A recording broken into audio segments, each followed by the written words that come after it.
Hello students, education world চ্যানেলে তোমাদের সবাইকে ওয়েলকাম জানাচ্ছি। ক্লাস 12-এর 4th সেমিস্টার ইংলিশের যে প্রথম পোয়েমটি আছে সেটি হলো হক রুস্টিং, যেটি লিখেছেন টেড হিউজ। এই পোয়েমটি আমি এখন লাইন বাই লাইন পড়ে তার মানে তোমাদের আমি বলবো, তোমরা ভালো করে শুনবে, বুঝবে। কোনো প্রবলেম হলে অবশ্যই কমেন্ট সেকশনে জানাবে। আর আমার এই ভিডিওটি ভালো লাগলে অবশ্যই আমার চ্যানেলটিকে লাইক, শেয়ার এবং সাবস্ক্রাইব করবে। দেখো, হক রুস্টিং, টেড হিউজ ইনি লিখেছেন। হক মানে কি বলতো? বাজ পাখি। রুস্টিং মানে হচ্ছে বসে থাকা, বিশ্রামরত অবস্থায় থাকা। তা বাজ পাখি বিশ্রামরত অবস্থায় বসে আছে, অবশ্যই কোনো উঁচু জায়গায় গাছে ডালে বসে থাকবে। তো প্রথম স্তবকে কি বলছে, ফার্স্ট যে স্ট্যান্জা আছে সেখানে কি বলছে দেখো। I sit in the top of the wood, my eyes closed. দেখো, আমি বসে আছি কোথায়? In the top of the wood. দেখো, উড মানে তো জঙ্গল, কিন্তু এখানে জঙ্গলের কোনো উঁচু গাছে ওপরে বসে থাকা অর্থে বোঝাচ্ছে। এখানে কে বসে আছে? বাজ পাখি। জঙ্গলের কোনো উঁচু গাছের ওপর বাজ পাখি বসে আছে এবং কি হচ্ছে না, মাই আইস ক্লোজড, আমার চোখ দুটো কিন্তু বন্ধ হয়ে আছে। এরকম কেন বলছেন কবি? দেখো, জঙ্গলের উঁচু গাছের ডালে যদি বাজ পাখি বসে থাকে এবং সেখানে তার চোখ বন্ধ হয়ে আছে, তার মানে কি? তার কোনো ভয় নেই। দেখো, বাজ পাখি তো শিকারী পাখি, ঠিক আছে? তাহলে ও সবাইকে শিকার করবে বা করে, তাই তো? সেখানে ওর শিকার হওয়ার কিন্তু কোনো ভয় নেই। তাই ও কিন্তু নিশ্চিন্তেই জঙ্গলের গাছের ডালে উঁচু জায়গায় বসে আছে এবং চোখ ওর বন্ধ হয়ে আছে। Inaction, no falsifying dream. ও কিছু করছে না। ইন অ্যাকশন মানে নিষ্ক্রিয় অবস্থায় আছে, নো ফলসিফাইং ড্রিম। কিন্তু ও কিছু না করলেও ও কিন্তু কোনো ফলসিফাইং ড্রিম মানে অবাস্তব কোনো স্বপ্ন কিন্তু ও দেখে না, ঠিক আছে? অর্থাৎ এখানে ও খুবই মানে কনফিডেন্ট যে আমি অবাস্তব স্বপ্ন দেখি না। আমি যখন কিছু নাও করি আমি অবাস্তব স্বপ্ন দেখি না। কেন? ও তো বাস্তববাদী। ও জানে ও স্বীকার করবেই এবং সেখানেও সফলতা পাবেই। তাই বলছে আমি যখন নিষ্ক্রিয় থাকি আমি কিন্তু অবাস্তব স্বপ্ন দেখি না। Between my hooked head and hooked feet. এবং ও কী অবস্থায় আছে?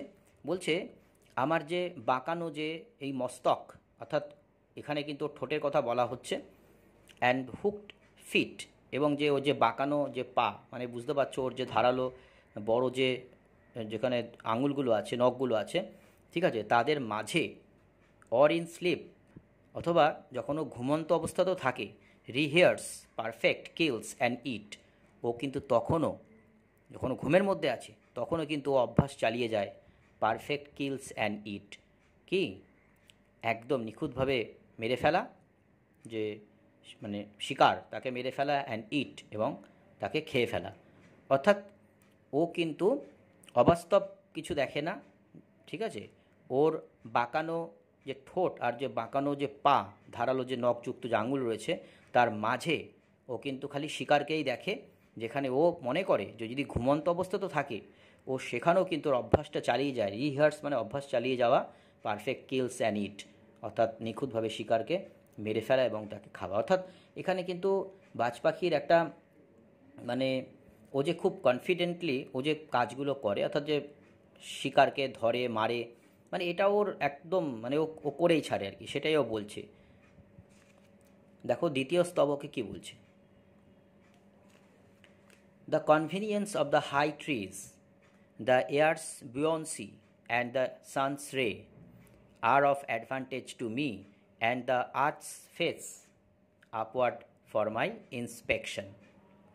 দ্বিতীয় স্তবকে সেকেন্ড স্ট্যান্ডায় বলছে the convenience of the high trees, মানে এই যে উঁচু গাছ, হ্যাঁ, উঁচু গাছের যে ও বসে আছে, অবশ্যই এটা ওর কাছে একটা সুবিধাজনক, কারণ ও উঁচু জায়গা থেকে নিচু জায়গায় দেখতে পাচ্ছে।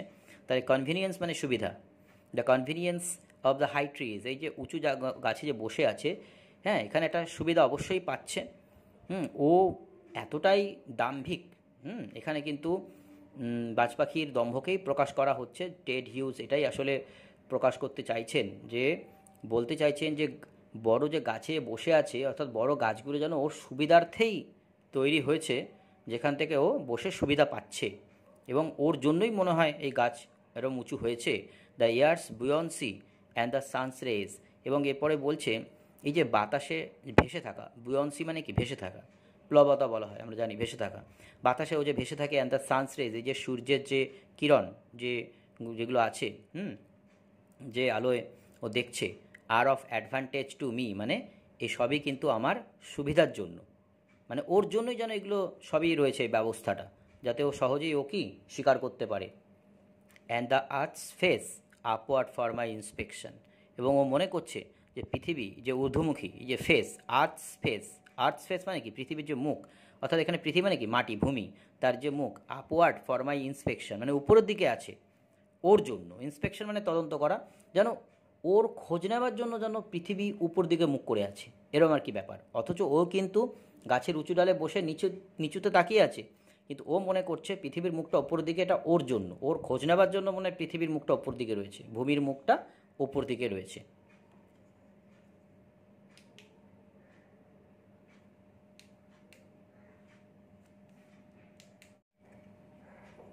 থার্ড স্ট্যান্ডায় কি বলছে দেখো, my feet are locked upon the rough bark, it took the whole of creation to produce my foot, my each feather, now I hold creation in my foot.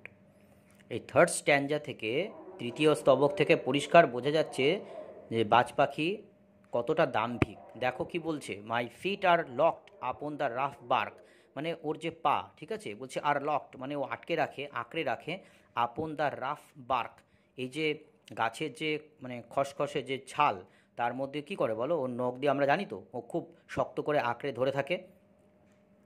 It took the whole of creation, বলছে ও বলছে এটা বাজ পাখির মতে যে পুরো creation মানে পুরো সৃষ্টি যেন ওর জন্যই এরকম করেছে, টু প্রডিউস মাই ফুট আমার পাটাকে এরকম করার জন্য, তৈরি করার জন্য, মাই ইচ ফেদার আমার পালক তৈরি করার জন্য, পুরো সৃষ্টি যেন এই প্রক্রিয়াটা চালিয়েছে।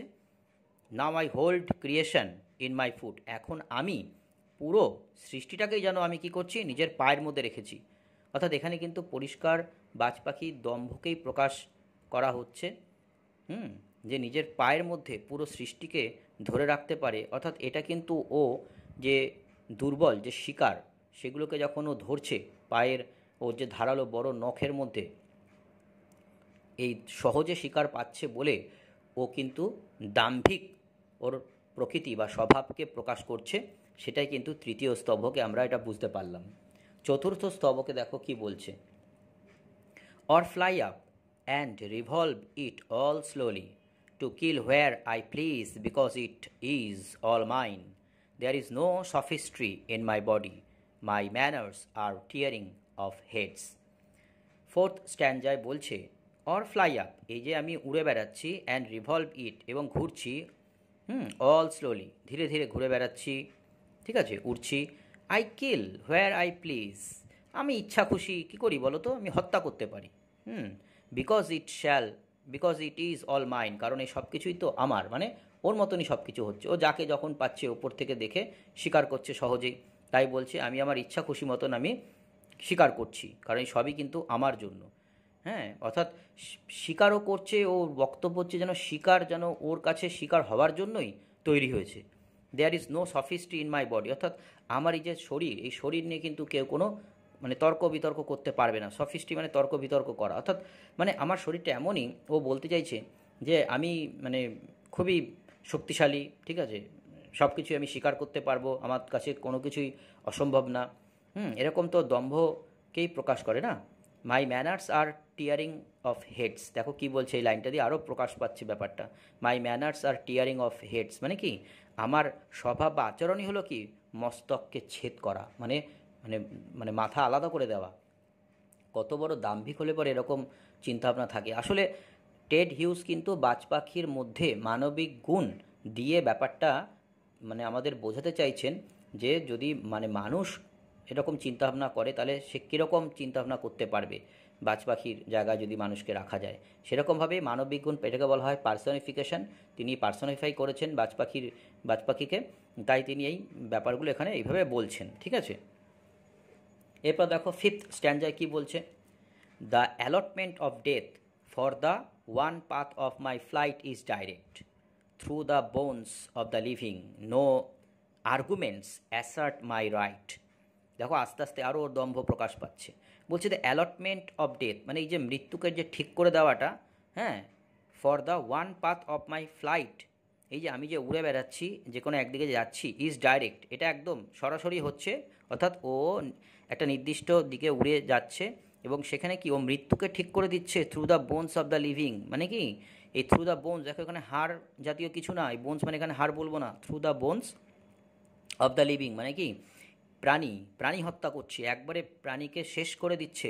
এবং ও উড়ে গিয়ে কী করছে, সরাসরি উড়ে গিয়ে প্রাণী হত্যা করছে এবং এইভাবে ও মৃত্যুকে ঠিক করে দিচ্ছে। চিন্তা করো, no arguments assert my right, এখানে কোনো কিন্তু তর্ক বিতর্ক আমার যে মানে এই যে রাইট, ও যে কাজটা করছে এটাকে কিন্তু মানে ঠিকভাবে বলতে পারবে না, অর্থাৎ মানে ওর কাজটার যেন কেউ সমালোচনা করতে পারবে না। লাস্ট যে স্ট্যান্ডাটা আছে, সিক্সথ স্ট্যান্ডা, দেখো এখানে কি বলছে। The sun is behind me, nothing has changed since I began, my eye has permitted no change, I am going to keep things like this. বাজ পাখি এখানে বলছে the sun is behind me, সূর্য আমার পেছনে, মানে ভাবো, হ্যাঁ, সূর্যকে বলছে সূর্য নাকি ওর পেছনে। ঠিক আছে, nothing has changed since I began, অর্থাৎ কোনো কিছুই কিন্তু বদলায়নি সিন্স আই বিগ্যান, মানে ও জবে থেকে এইসব হত্যালীলা শুরু করেছিল বলছে তারপর থেকে কিন্তু মানে এগুলো এরমই চলে আসছে, কেউ কিন্তু ওকে মানে বদলাতে পারেনি বা ওর স্বভাবে কিন্তু বদল আসেনি বা আসবেও না, সেটাই কিন্তু এখানে বোঝাতে চাইছে বাজ পাখি।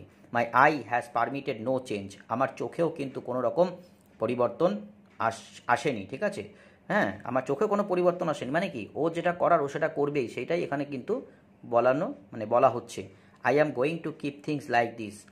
এবং লাস্টে দেখো কি বলছে, লাস্টের লাইনটা, I am going to keep things, আমি চালিয়ে যাব এরকম, লাইক বলছে থিংস লাইক দিস, মানে এরকম আমি চালিয়ে যাব, অর্থাৎ ওই হত্যালীলা চালিয়ে যাবে।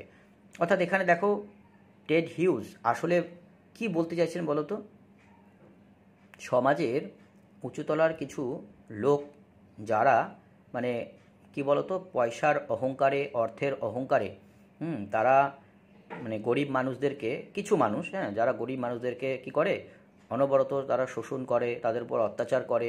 হ্যাঁ, সব ধনী মানুষ না, কিছু ধনী মানুষ এরকম আছে যারা মানে ধরো অন্যায়ভাবে বড়লোক হয়েছে, অন্যায় করে গরিব মানুষদেরকে লুট করে বড়লোক হয়েছে।